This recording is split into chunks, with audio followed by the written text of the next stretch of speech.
The 50-year mortgage came and went about as fast as you could see. What happened? The Trump administration announced that, hey, we might be trying to explore a 50-year mortgage option. And overall, at least from all the feedback I saw, there was pushback to this might not be a good decision. Now, personally, I agree with that, and I'll explain a little bit why. My name's Evan Kaufman, though, and your VA loan educator, and I'm excited to go over the topic with you here.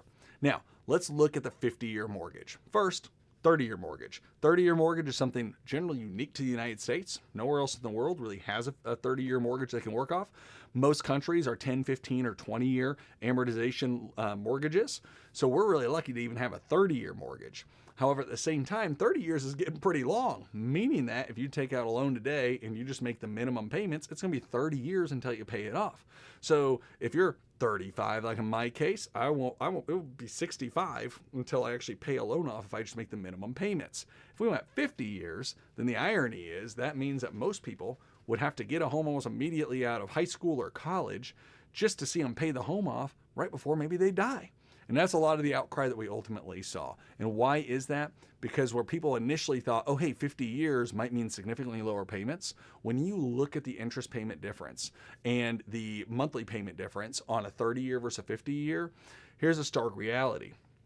A 30-year mortgage versus a 50-year mortgage, you see nearly double the interest, total interest over the lifetime of a loan between the two. Even though 50 years is not double 30 years, so it's not a 60-year mortgage, it's a 50, the interest, because it compounds, it was nearly double what you see on a 30-year mortgage.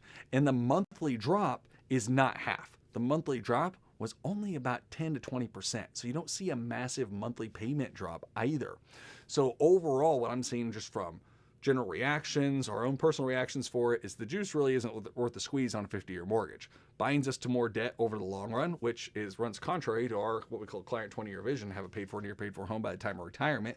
We want to see it like in 20 years, not in 30, 40, 50 years.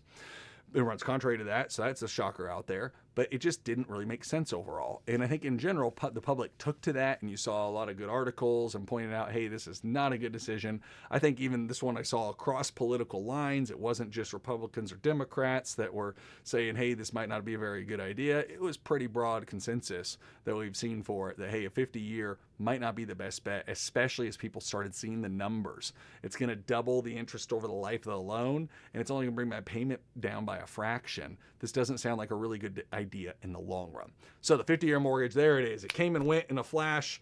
See if it comes back.